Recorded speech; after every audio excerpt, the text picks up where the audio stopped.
Of course, just creating a list of things you want to change and knowing a bit more what it is that you want from life is only a very small first step in getting there.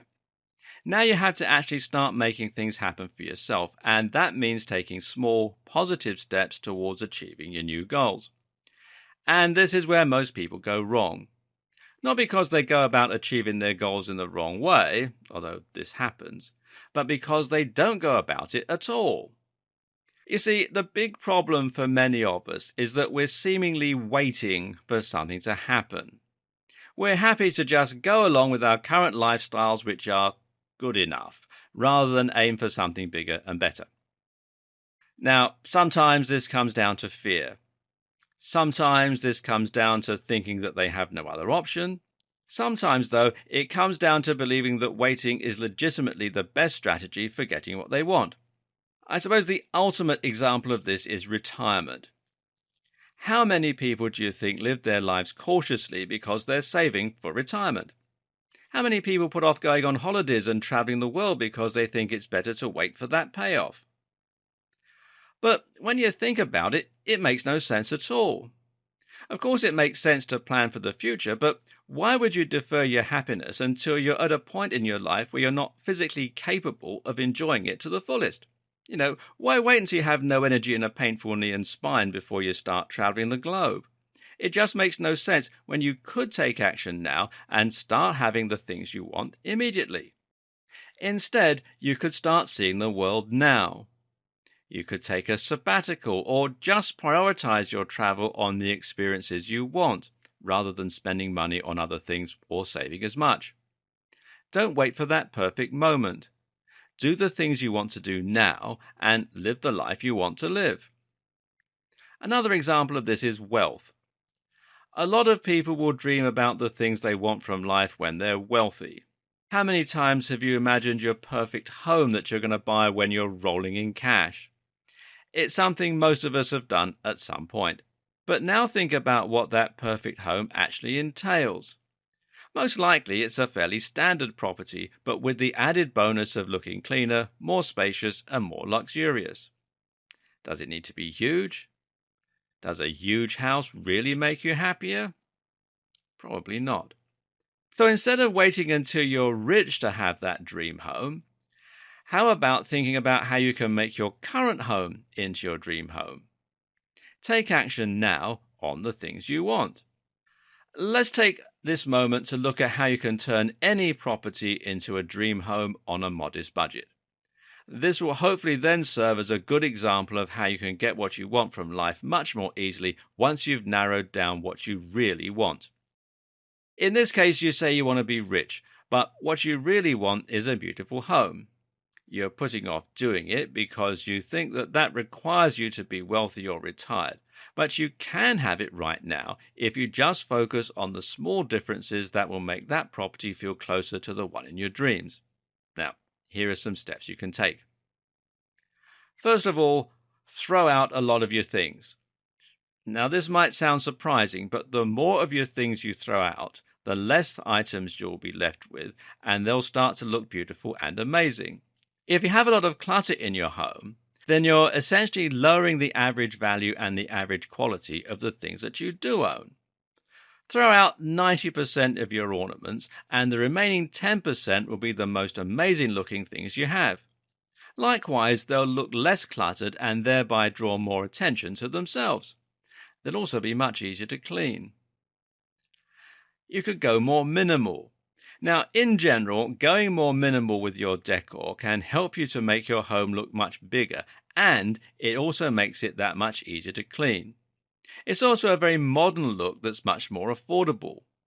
So stop spending large amounts of money on collections of items that you don't need, and instead save up for just a few beautiful things.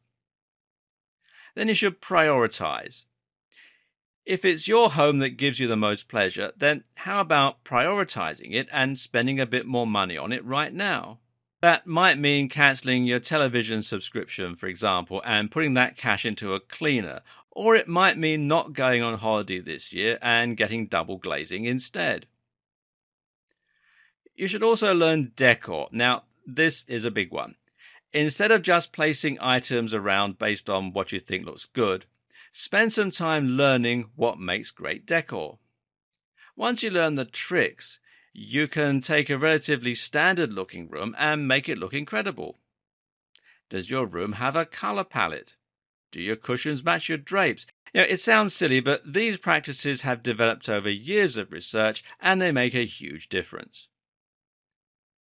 And you can look for bargains.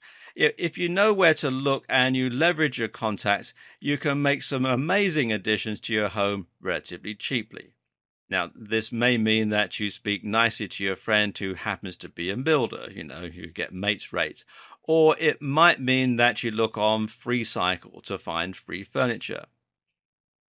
And finally, you can get a few centerpieces. Just a few high-tech pieces of technology or a few amazing decorations can make all the difference to your home. Depending on your priorities, that might mean adding a massive flat-screen TV to your living room or some kind of spectacular water fountain. This bit is expensive, but it's all about investing your money wisely, making the biggest impact with the fewest changes. And sometimes it's just about doing something different that people don't see all that often. This makes your home memorable, and it doesn't even have to be expensive. Suddenly, that home that you thought was off limits starts to feel a lot closer. Sure, it's a compromise, but while you work on becoming that millionaire, you'll be much happier with the property that you're in.